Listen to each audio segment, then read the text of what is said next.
Welcome to Property Quorum.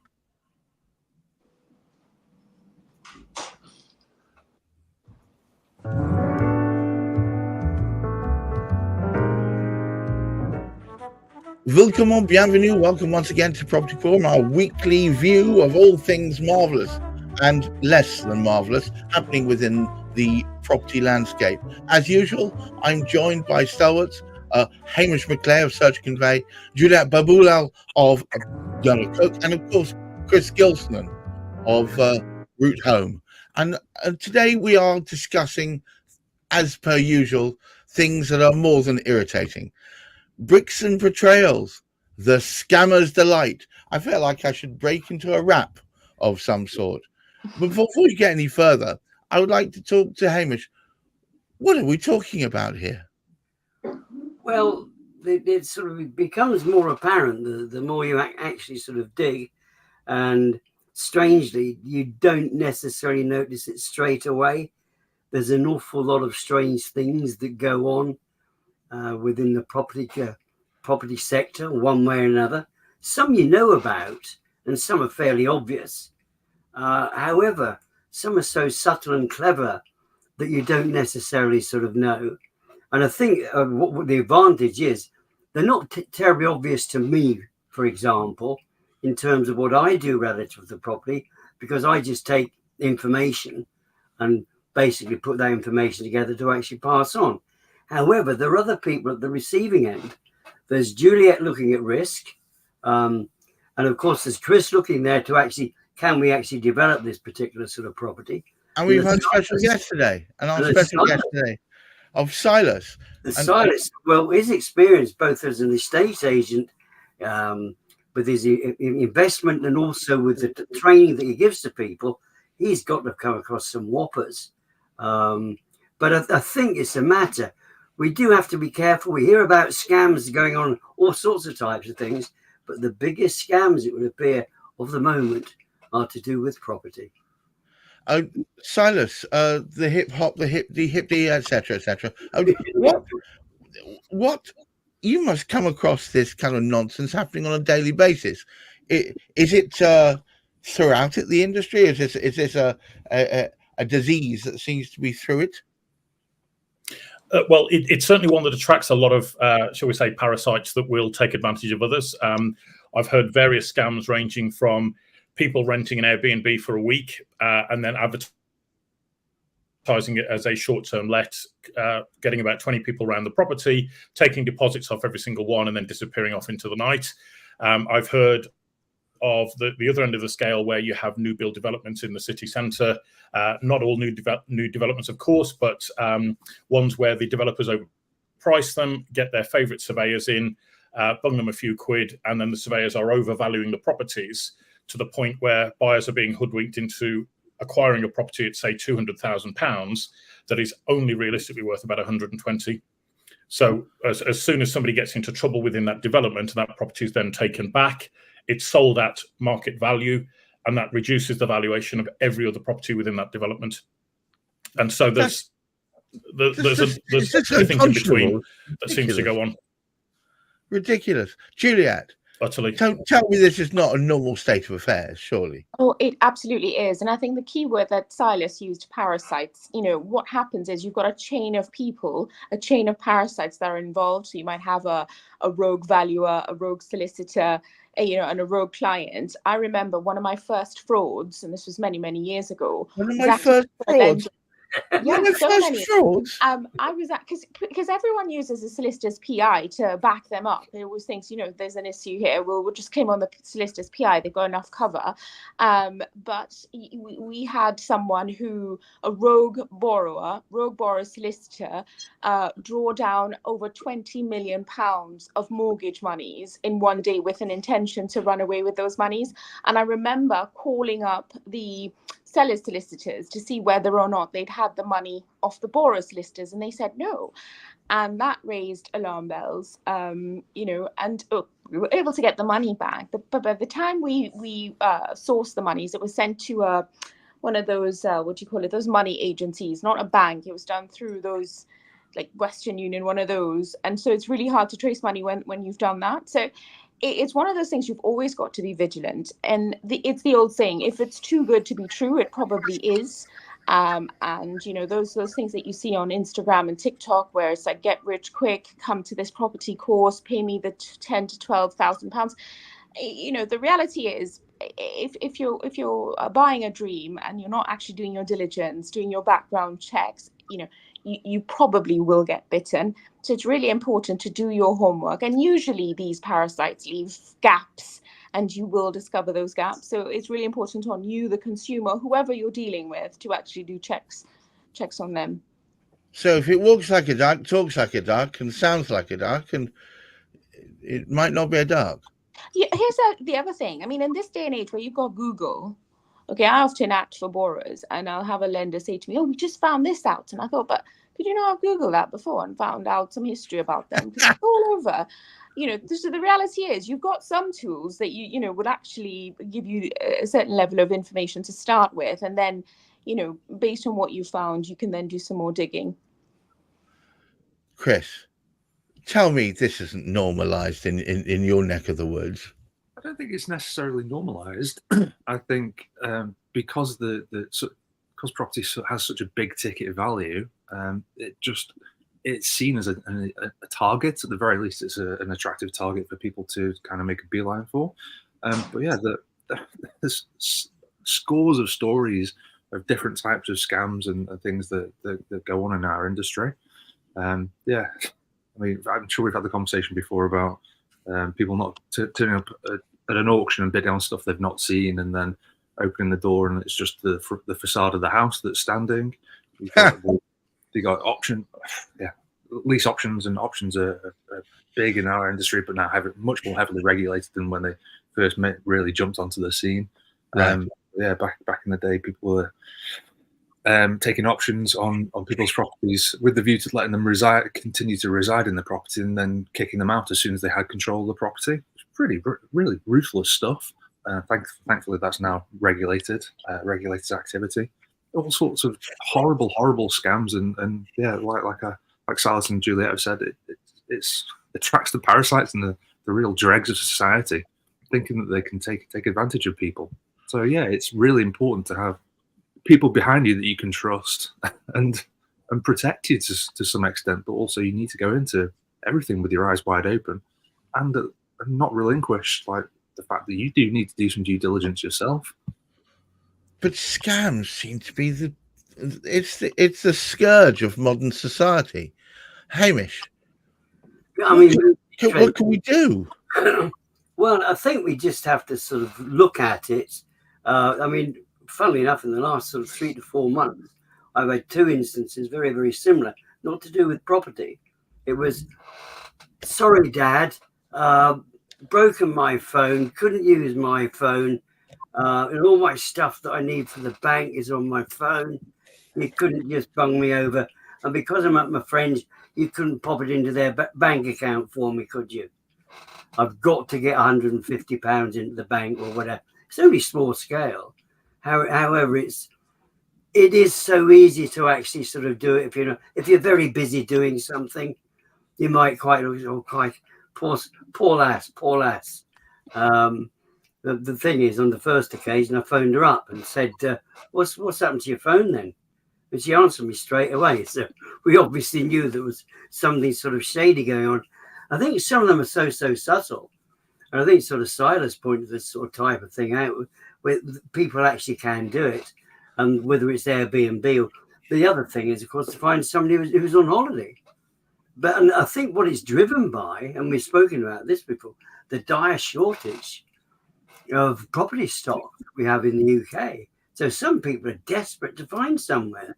So it's very, very easy to sort of say to them, right, we've got this place come up, because I don't know how they perhaps with their emails and stuff like that realize they really want to get into a place. So they'll actually sort of hit them and say, look, we can guarantee you this if you drop us just £300 deposit. And things like that we don't hear about them, because once people have done it, they don't like to admit to it either. Well, no, it sounds like a personal black mark. Look, and also the other thing, yeah. actually report anything to the fraud squad. If you ever tried to do it, it's an absolute complete and utter pain. What astounds me, somebody stole your bank card, and somebody picked up one of mine from somewhere or other in the last sort of 12 months or so. And I had to prove they managed to break in and start using my card, which obviously it was all paid back anyway. However, for me to actually identify myself to my own bleeding bank, if you know how these scammers do it, they get in there and get this stuff done. And here we are trying to protect ourselves, and we're the innocent ones. Wow. Silas, this seems to be endemic in modern society, the desperate need for one part of society to try and scam the rest of us. Apart from just being vigilant, which seems to be the note that comes through from Juliet, Hamish and Chris, is there anything else we can do? I think, to be fair, that is the main thing. The vigilance is, I think there's an element of not listening to the little voice within. So we get sidetracked with this whole idea of I want what society projects as the idea of success, i.e. the property portfolio, the car, the whatever. Oh, this is a great price, or this is an opportunity not to be missed. And unfortunately, the one thing that has come into sales and online at the moment is all of this psychology and sales psychology about driving people to take action on something that may not be right for them. And I've worked in that industry of property education sales, and you would be absolutely shocked what goes on. I mean, if I told you the setup, you'd never speak to me again. It was absolutely horrific to watch how these people were literally farmed through a process of turning up to a seminar, learning for 3 days, and then parting with anywhere between £10,000 and £30,000. And whilst the organisation that I work with was one of the better ones, I will say that there are people that go to those courses, do 1 or 2 property deals, and then go out and teach the exact same stuff to other people for £10,000, £20,000, £30,000. And I think that operators in the market at the moment who really should not have a forum to do that, and they've got hundreds and hundreds of followers, if not thousands, that they're taking money off and delivering absolutely nothing. So you have to do the due diligence, and you have to look at the whites of the eyes of the person talking to you and understand, are they selling me a bill of goods here, or have they actually been there, done that, got the t-shirt and been authentic? Chris, dare I say it, when you got your start in the property game some 15 years ago or thereabouts, it was through one of the things that Silas referred to. You just knew when to get out and make use of the knowledge you'd got without being trammeled into paying vast fortunes. You know what? It was probably by chance that I fell into a training funnel from a more reputable one of those companies. Could it have been so easily one of the scammy ones? Yeah. Being young and stupid at the time, I could have fallen into one of the more scammy ones. Yeah, and I fully agree with Silas. There are some very disreputable ones that are active right now. So I think even more so than ever, you have to be super cautious with who you're taking your advice from. And yeah, you want to know that they do have track record, form, capability, and really honesty and integrity in their business dealings, their transactions, and that's someone you probably want to work with. But if you're being charged tens of thousands for knowledge, I think that industry has also shifted significantly over the last 10 to 15 years or so, with the advent of Facebook coming to such extraordinary scale, with the advent of different online learning platforms now. I think that old model has kind of died a death in some ways, and you can get access to all that information at a much lower price point. And then I think you kind of need to think about coupling that with someone to almost go through that hand-holding experience who has walked the walk that you want to go through. It comes back to team again. It's just another member of your team that you probably want to collaborate with and follow the path of, it's the old one, it's follow the path of successful people. Yes. So I suppose it's make sure you mix with people who have already demonstrated success and then learning from them. Juliet, I see you nodding away. What are your thoughts? I think there's always checks and balances in terms of discerning whether there's a scam involved, etc. The problem is when you are led by emotion and you're not really thinking, you haven't got that objective hat in, you sometimes jump in hook, line and sinker, someone wanting to make some money, some quick money on a deal. I mean, there really is no quick fix. And yes, you might get a property and spin it and make a profit, but you still have to pay tax on that potentially. So, there is no quick fix. I always say to consumers, look, get yourself on the land registry, because consumers can get accounts now and play around with the land registry. You can download office copies. If you're going to auction and you know your property address, you can do a map search and find out exactly where that property is and what might affect the value of that property and assist you in the bidding. So there's a lot of homework and information available to you without you going to third parties. And while someone might look at the land registry's website and think, I haven't got a clue, the reality is it's just like anything. You play around with it, you understand it a bit more, and you kind of self-educate so that third party can't come and then take advantage of you. I remember when I started off law, I was a mortgage litigator. I went to court to repossess a property on behalf of a client, and the proprietor, the owner, showed up and said, that's not me. I never borrowed any money from you. So there was a fraudster who pretended to be this guy and borrowed the money, was nowhere in sight. Now you think, well, how could a valuer have access to the flat to do the valuation? How could, they found out that this site, it was unencumbered, which means it had no mortgage at the time when my lender was lending, and the guy didn't live at the property, so it was vacant. And these fraudsters, the solicitor, the valuer, they got involved, and this poor man, came to court and said, I didn't borrow your money. It's you're wrong.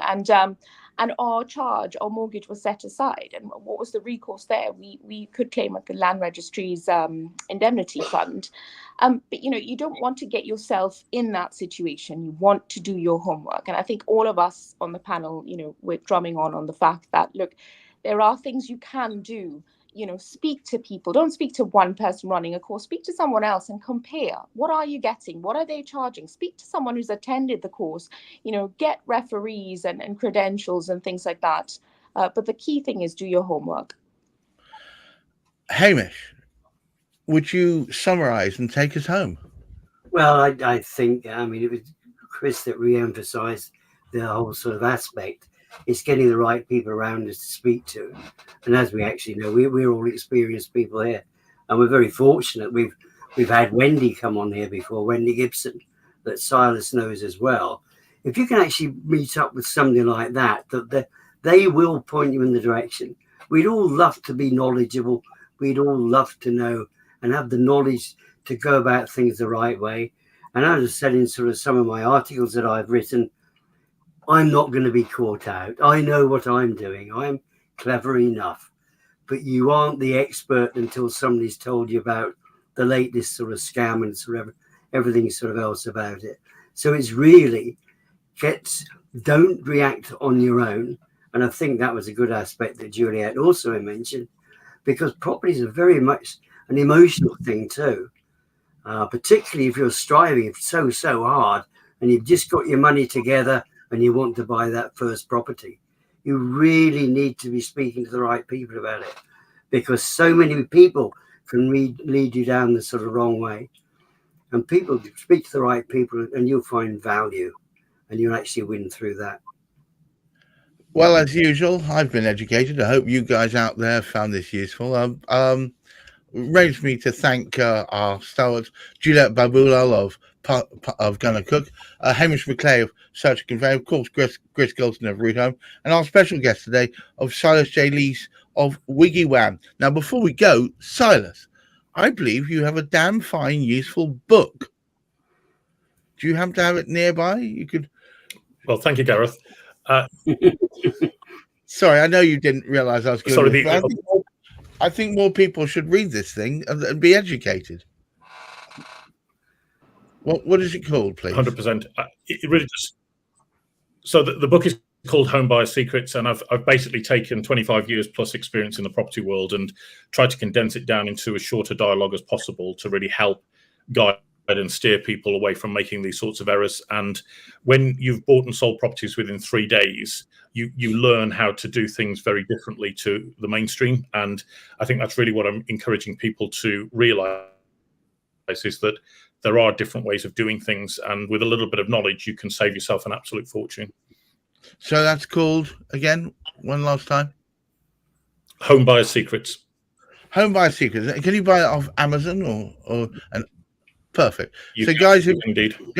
Home Buyer Secrets. Go and have a look it up. It's probably worth a damn good read. Silas, absolutely. Silas is no spring chicken in this game. He's been around the block. Sorry, I don't want to perhaps diminish your personal achievements. You've seen it, you've done it, and you've got several T-shirts. I suspect reading this might help you.